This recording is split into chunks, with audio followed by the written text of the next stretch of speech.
Our next up is Faith Reeves. And Faith, she's one of our young people. She's a little older than, I'm going to say that because she's a little bit older than the most young, and she's a product of developing this understanding, this need, and just going after it with all of herself. Okay? She has a lot to show us about the potential of what young people can offer to this time in the world that we need to green our little town and make sure that it's greened in a way that it's healthy for generations to come. So Faith, we have a question for you. Can you touch on the natural wisdom of our bodies that local food affects and its relationship to soil health? I hope you saw this question in advance. I did, and I'm going to answer it as a narrative, a story. That's the way I learn best, and it's an easy way, being a non-academic, that I can share this information. So once upon a time, there were two seeds. So we're going to tell a story of these two seeds. The first seed was the product of a mother plant that was raised in a soil that was nutritionally balanced. It was biologically diverse above and below the soil surface. There was a suite of microhabitats in the soil. The soil was very well structured. It was porous. It functioned. Water percolated down through, gas exchange, nutrients cycled. It was a system that worked. And it started to work over time. It evolved to work. That mother plant and her ancestors co-evolved with those minerals in the soil and those microbes that made those minerals available. The second seed was a seed that wasn't so lucky. It was raised, or it was born of a mother plant that was produced in a soil that could have either been no soil at all, hydroponic. It could have been a soil that had actually no soil in it. It was just a media. Or it was a compacted soil that didn't function.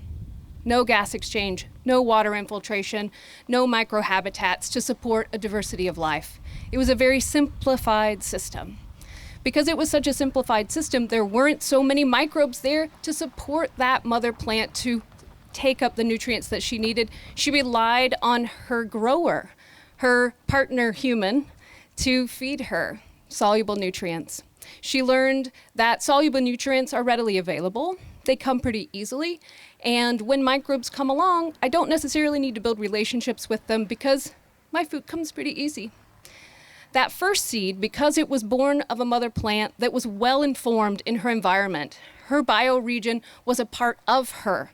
The epigenetics of the wind, of the sun cycle, of the rain cycle, of the temperature cycles, those were all imparted into her genetic profile and the microbes that she co-evolved with. She had symbiotic microbes. She had mycorrhizal fungi who could produce or could provide for her all of the essential nutrients that are needed to produce that viable seed. She had endophytes, her own microbiome. She took in microbes. If you want to look into the world of rhizophagy, I do suggest it. Dr. James White, it's really amazing. But she took in endophytes who then there were cycling nutrients internally for her and also giving of their own bodies, nutrients that they had taken up from the soil. So she was able to translate those microbes into that seed. That seed had its own core seed microbiome vertically transferred through the mother to the seed. That seed, when it dropped onto that soil and became living, became embodied, it then was informed about the bioregion it was born into, the microbes that were going to be its compadres in the soil, and its potential mineral profile. It knew how to acquire the nutrients it needed. It knew how to build relationships. The seed of the second mother, when it fell to the soil, it more than likely didn't fall to the soil. In many cases, it came out of a seed package. And as it came out of a seed package and it went into its next media, or it went into a really robust environment, a very rich soil, it didn't know how to build those relationships. It hadn't built that behavior. It didn't know, it wasn't well informed that in order to get that nitrogen you need, it's best to build relationship with nitrogen fixing microbes versus wait for it to come from your partner grower. It didn't know to build relationship with the mycorrhizal fungi versus, to get its phosphorus, it waited for its phosphorus to arrive. So we as humans have evolved alongside those microbes, alongside those plants, alongside those minerals in the soil. We've consumed, through our evolution, food that was fed by microbes, food that was fed and nurtured and built by a system that was designed to work. And when we're consuming food that is not fed in that way, we are not necessarily consuming the most nutrient-rich food. In many cases, we are consuming food that has those nitrogen compounds, that nitrate in it, or it's not complex. It's a simplified nutrition.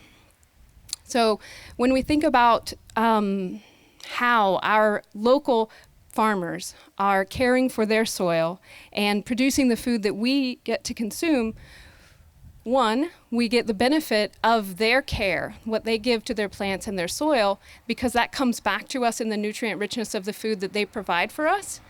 But we know that the generations going on from that plant, the next generation of seed will then be educated to the evolving climate that we have, the evolving ecosystem that we're in, and it's a better way to consume our food. And so as a community, we can support our local growers to